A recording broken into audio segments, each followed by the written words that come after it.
Hey everyone, I hope that you are doing well. Today we are going to take a look at the races from the 4th edition Player's Handbook that in our world was just released for the first time, and we're getting our first glimpse of the races that are going to be available to us. We saw some of the races with the pre-gens in Keep on the Shadowfell, but now we get the full list of races and what those races can do, which we didn't really see just by looking at those pre-gens. So if you're looking at the Player's Handbook, you'll notice that I'm skipping over a chapter. In the last video, I looked at chapter 1, which was kind of the introductory stuff, and this is chapter 3. So I'm skipping over the second chapter, which is about character creation. I figure it would be better for us to go through all the different things that you would use when you're deciding on how to build your character and like your races and classes and feats and stuff. And then we will circle back to the actual creation once we have an understanding of what all those different options are for us. The character creation chapter does include some other things that I almost made a smaller video about, things like languages and deities and alignment. But I decided that I'll just save that, and when we circle back to chapter 2 and actually make a character, we'll talk about those things at that time. So let's jump right to it and take a look at chapter 3, which is the races. So let me flip over to that view here. And so with our races, we have 8 different races to choose from in the Player's Handbook.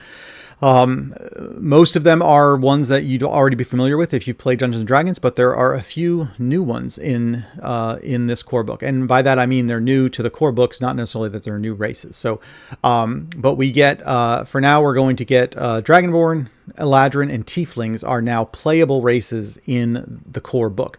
These races all existed prior to this. Some of them had been around since at least 2nd edition. But now they're actually in a core book as a playable race. So that's something that's new with 4th edition.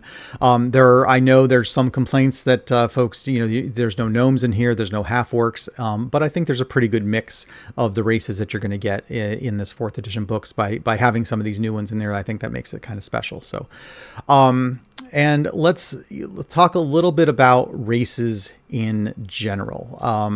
This is one of those areas that I want to make sure I cover stuff. So when you're making a character, there's really 2 components that go into making your character. There's your race and there's your class. And to me, this boils down to your chance versus choice.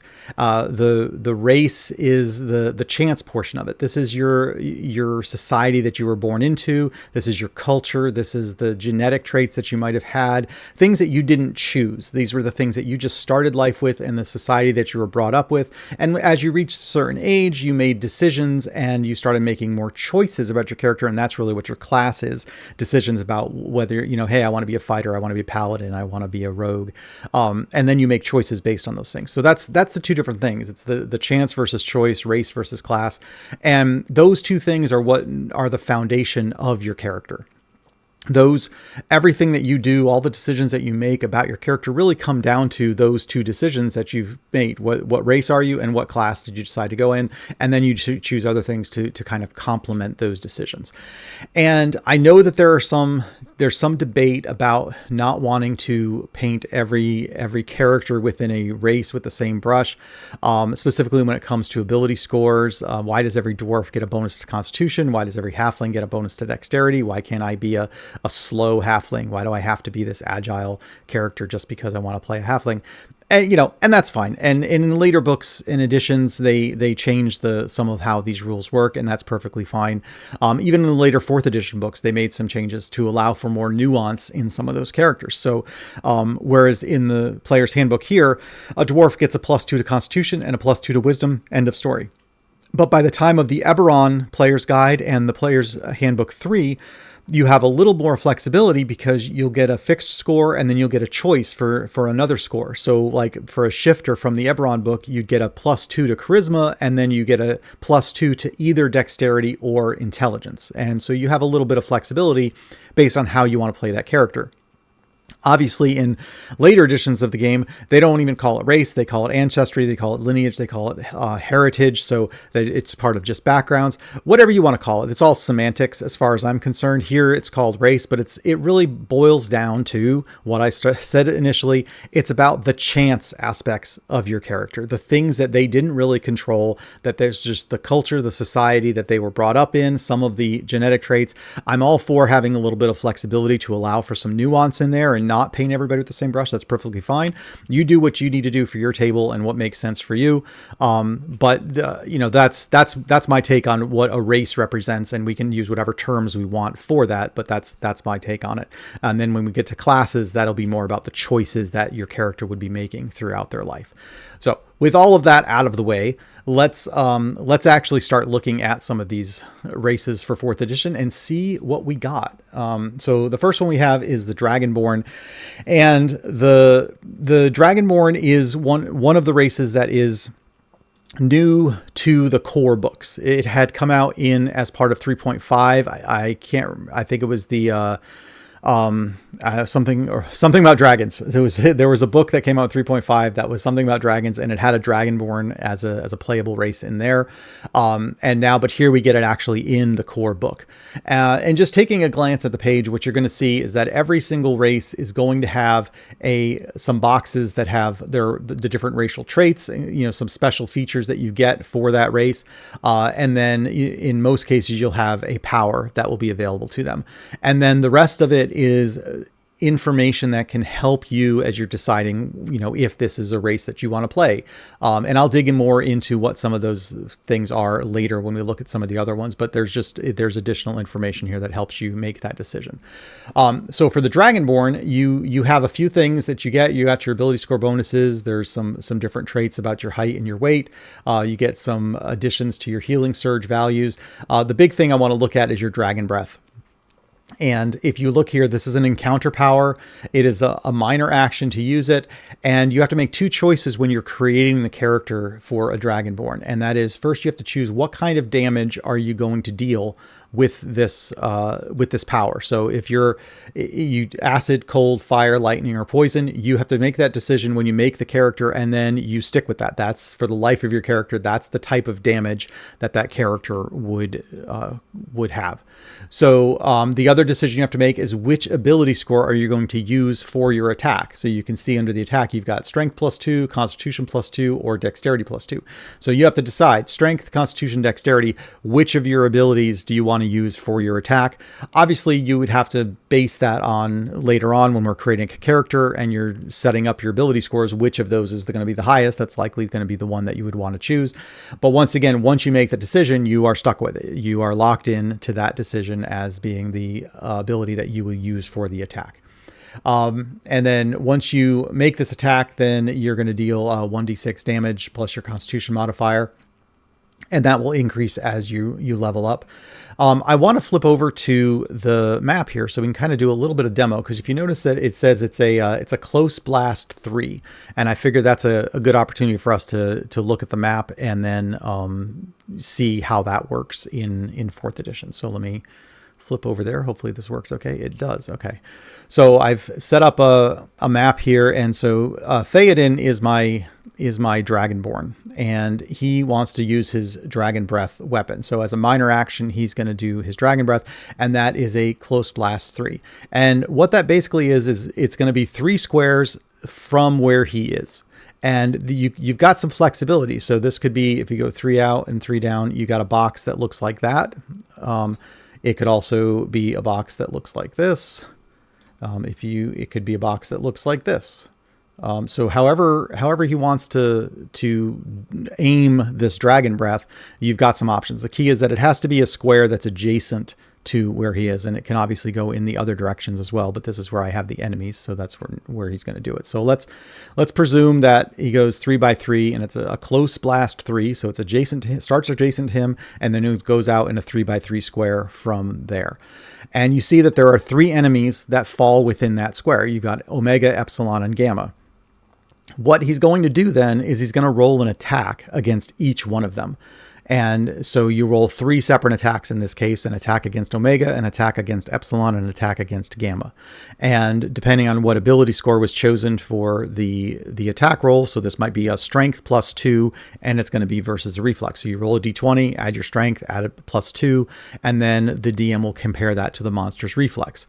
And so you'd roll 3 attacks in this case. And the attack against Omega, let's say that one succeeds, rolls an attack against Epsilon, let's say that one succeeds, and then rolls an attack against Gamma, and that one fails. So now we have, in the 3 monsters that are inside this square, 2 of them had a successful attack. So now you roll damage, but you only roll damage one time. And so you would roll it's a 1d6 plus your Constitution modifier. So let's say that turns out to be a total damage of 5.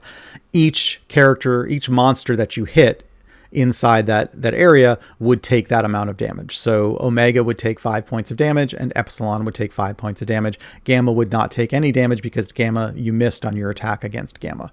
And depending on what type of damage you determined at the beginning, that's the type of damage it would be. So if this was if you decided that lightning damage was where you were going to go, then Omega would take 5 points of lightning damage, Epsilon would take 5 points of lightning damage, and Gamma gets off scot-free because you missed on your attack. And that's essentially how this works. So that's a close blast 3 attack, and that's what the Dragon Breath would be for our Dragonborn character. So that's a pretty cool power. It's a minor action as well, so you only get it once per encounter, but it as a minor action you can actually do it and then still have a standard action left to do something else, which is really nice. Moving on, the next race that we have is a dwarf, and this one you'll notice is the only race that does not have any special power. You'll see that more as we get to the other ones. There's nothing extra that you get for being a dwarf. There's class features and things, but you don't get a power. There's no power that you have. But you do have things like your Dwarven Resilience to allow you to use your second wind as a minor action. You get more weapon proficiencies. You can the stand your ground is nice so you can reduce how much you get pushed or pulled if that happens to you. And then the cast iron stomach would be something that helps if probably more during a non-combat encounter, because it's something against poison, so that I could see situations that come in. So, but there's no actual power that you get as a dwarf. But while we're on this page, I do want to, let's highlight one of these other sections here, and you can see there's a section called Dwarf Adventurers, and there are 3 examples of what a dwarf adventurer might look like. And this is really nice because every one of these races has 3 examples of a character that uses that race. And it gives a little bit of information about, what that character's background might be, how you might play that character. And so, that especially for a new player, someone brand new to Dungeons and Dragons, that's kind of a nice thing because you get 3 examples for every single race out there, and there's 8 races. So you get 24 different examples of characters just to kind of give an idea for what that character would be using these different races. I think it's a nice little touch, and it even gives them a name. And, so this one, is a dwarf paladin, a dwarf cleric, and a dwarf fighter.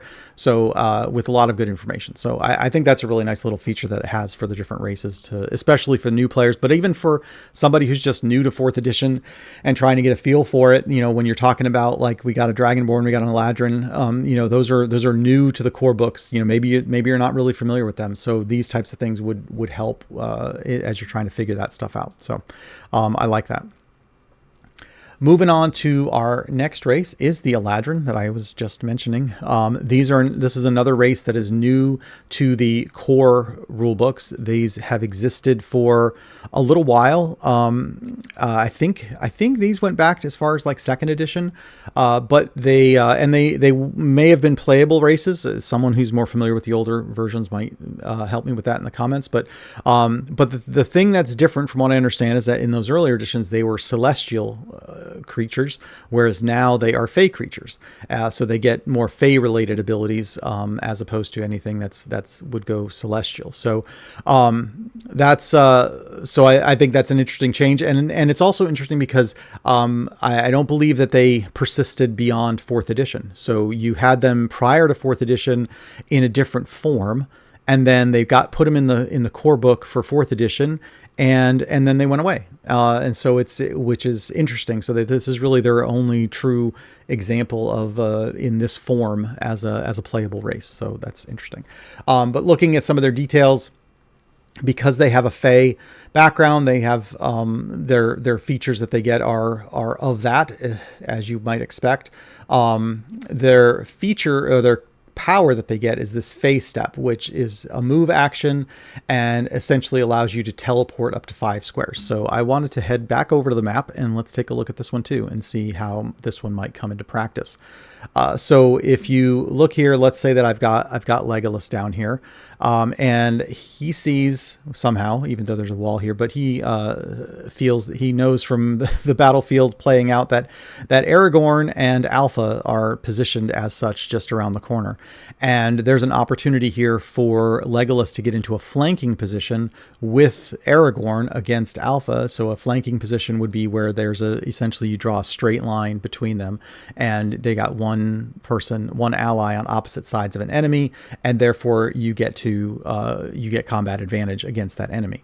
And so he wants to get into a flanking position with Aragorn against Alpha. Now, if Legolas was to just move, which he could do, once he gets to this spot right here, he is going to be subject to an opportunity attack if he moves again. So if he then moves here, which is where he would have to go if he wanted to be in a flanking position with Aragorn, by moving that extra square, Alpha would then be able to do an opportunity attack against Legolas, and which may be fine, but you would like to try to avoid that. So instead, Legolas is down here, and he's our Eladrin, and he's got this phase step power available to him, which allows him to teleport up to 5 squares.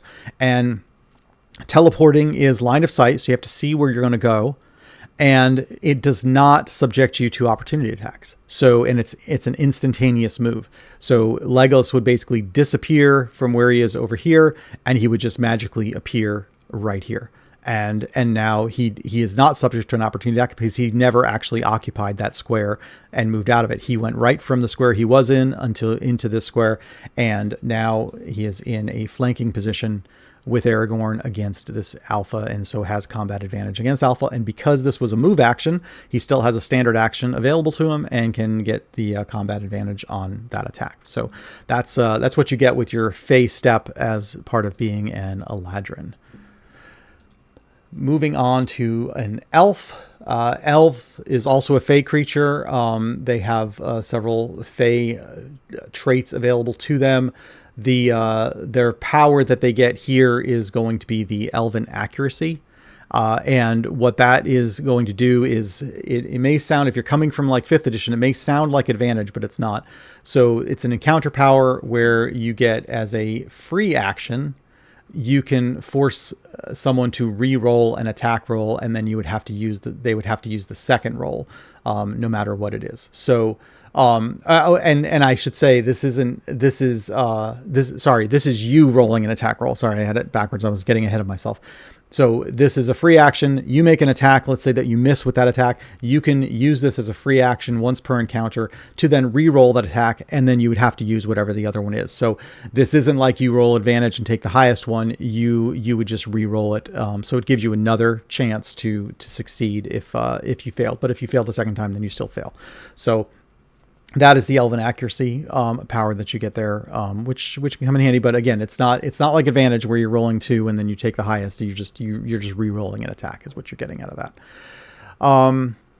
Moving on, our next one is our half elves. These are interesting because they're both Fey and human. So if you're picking out feats for a half elf, then the feat has a prerequisite of you have to be a Fey creature. You can take that feat. If the feat has a prerequisite of you have to be a human creature, you can also take that feat. So you have the flexibility of being able to you get more stuff available to you in that way. The really nice trait in this one is this dilettante feature, because you'll notice there's no special power available to the half-elf, but this dilettante feature basically says that you can take a power from a first level at-will attack power from any class different from your own and use it as an encounter power. So if you are, let's say that you're going to play a half-elf paladin, then what you can do is you can go and say, but I want to have cleave. I want to be able to cleave. So that's a fighter power. And what you can do is you can take that cleave power and you can use cleave as an encounter power. A fighter uses it as a will power, but you can use it as an encounter power. And that's your special ability really that you get as a half elf. So they don't have one listed here that's specifically for half elf. You get more, but you get a lot of flexibility because you can choose any at will power from a class that's just not your class, which is really pretty interesting. So I like that one. While we're on this page, we'll talk about the physical qualities. section. So this is where it talks about things like, how the characters generally look, their hair color, their eye color. It has a little bit about their age. I think it might be a little different depending on which of the races it is. So it's kind of giving you an idea for what the character might look like, and what some of your options are there. Obviously, you have the artwork as well to help you get a feel for what it might be. I think, as with some of the stuff we already talked about, in the opening chapter of this book, it has the whole, makes a point of saying that every class, race, feat, power, and monster in the D&D game lets you break the rules in some way. And that really is essentially giving you permission to do different things. They're wording it in the way that, when you have a class, a race, a feat, a power, a monster, they're breaking the rules. And so I think that, certainly when you're talking about things that come to your background, your character's appearance and behaviors and personalities, that's where you have a lot of flexibility in what you do. So I always look at these sorts of things as guidelines. This is kind of the core, the base of what it might be if you wanted to play a half elf in this instance, but you do what you want to do and you work with your table, and whatever works for your table and your DM, go for it. That's what makes the most sense. You may end up with a half elf that looks completely different from everything that they imagined here, but if that's what works for your table, then that's what works for your table, and don't let anyone tell you otherwise. So the next one that we have is our Halfling. And for the Halfling, we have the second chance is the power that you get for Halfling. This is where I was going before. I kind of misspoke, but with the elf, you had the elven accuracy, and for the Halfling, you have second chance, which is really the reverse of the elven accuracy. The elven accuracy is your elf character made an attack and maybe failed, so you use your elven accuracy to re-roll that attack and see if you get lucky the second time. Second chance is the opposite, is you are being attacked, and perhaps that attack succeeded, and you use your second chance power to, before any damage is dealt, to force that enemy to re-roll that attack, and then you go with that second result. So that second result might also be a hit, or it could be worse. It could be a critical hit, but you have an opportunity at least to maybe they would get a miss instead if you needed to. So kind of the inverse of what the elven accuracy power was for the elf. Again, this is not disadvantage. If you're coming from 5th edition, this is not disadvantage because you're not forcing them to roll twice and take the lower. This is just forcing them to roll again, and they very well might actually have a better result the second time. This also gives us a little bit of a peek at some of the types of actions that you have, because the elven accuracy was a free action. This is an immediate interrupt. So, generally you might look at it as a free action as maybe something you would take on your turn, though not necessarily.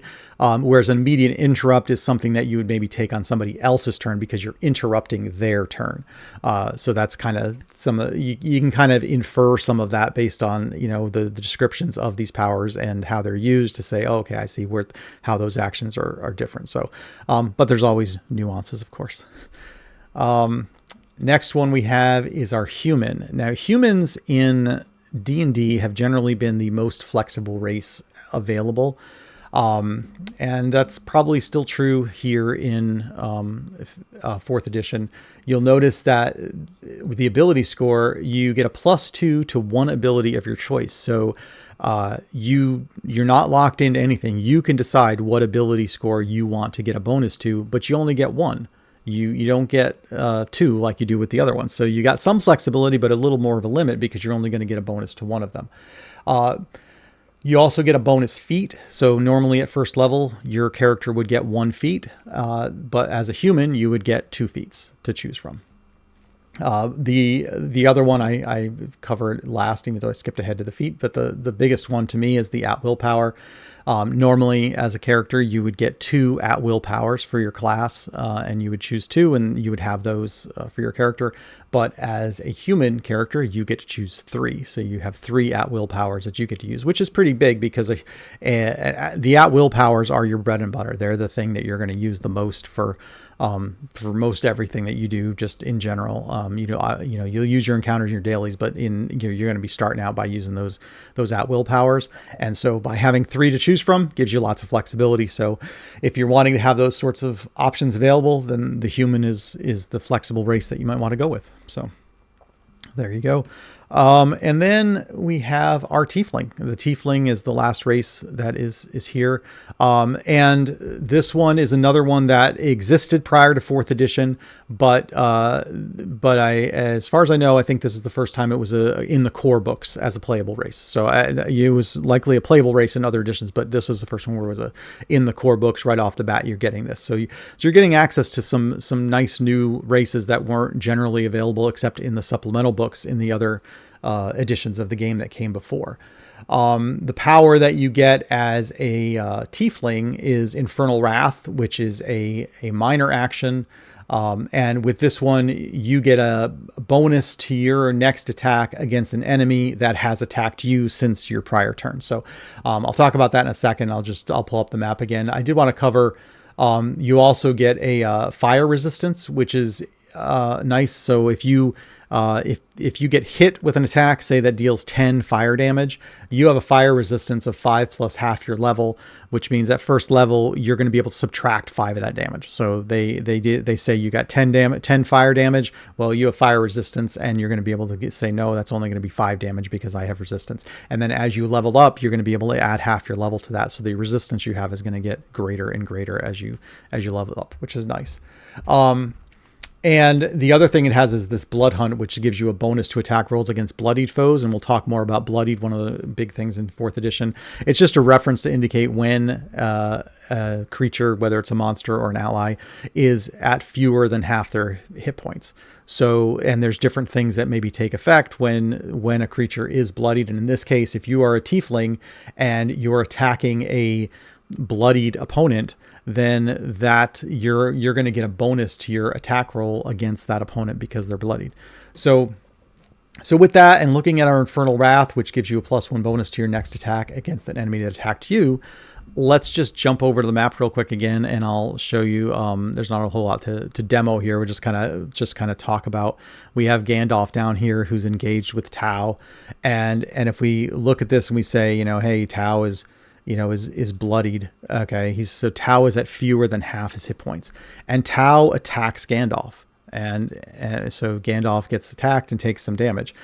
On Gandalf's next turn, Gandalf can use his Infernal Wrath as a minor action.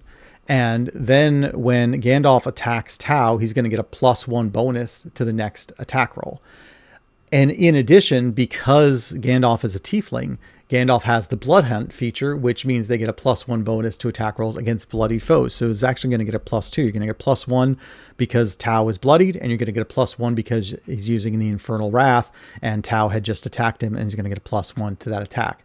And then if he succeeds in his attack against Tau, then he's going to be able to add a little extra damage in the form of his charisma modifier, whatever that happens to be. So you can see how all these different features, if you're paying attention and you've got your character and you're really in tune with your character and the things that your character can do, there's a lot of nuance in some will call it crunch in what you can do. But every one of those things, that +1 might be the thing that goes from a miss to a hit. And so I think it's really cool that if you can take advantage of your character and do all those things, I think it's a wonderful thing.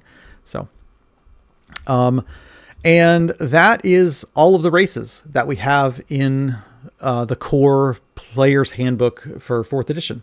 So we got 3 new races that had not been in the core books before, though they existed in prior editions, but they weren't in the core books. So that's nice. I know some people will be upset about a couple of the races that maybe aren't there, but that's that's the way it goes. You kind of make choices, and obviously they were planning on making other players' handbooks, and so they were kind of pushing off some of them to do that. But I think it's really nice the different options that you have. The other section in the race pages that you have is the playing Tiefling, and this is really what gives you the background on your particular race. So this is the society, the culture that you grew up in, and gives you some good information about what that world looks like, again, to help you decide if this is a race that you would want to play. So another piece of information to help guide your choices that you're making in that. So But I think they're really nice. I like that they're just, it's 2 pages for each one, and you can just, you can at your leisure, you look through them and you read through the mechanical stuff that you get, and then you look at the background things and the examples of the types of adventures they have. And I think it's really good for new players, and it's very, very convenient for existing players from older editions to get a feel for the different things available in 4th edition. So I think it's set up very nicely. So, but as always, I'd love to hear what you think. Were you upset when they didn't have a gnome in there or half orc and things like that? Did you like the new ones? What did you think about Eladrin's and the fact that they went away after 4th edition? They just kind of appeared for this little bit. What's your thoughts on those? I'd love to hear that. And of course, anything that you would like to see in future videos or to cover things a little differently, I'd love to hear all that too. So please, all the comments. I love all the comments, reading through them. I reply to some, but I definitely read them all because there's a lot of great information everybody has in their feedback. So I appreciate that. So with that, that is Races from the Player's Handbook for 4th edition. Let me know your thoughts. Subscribe to the channel. Check out the newsletter. Until next time, take care.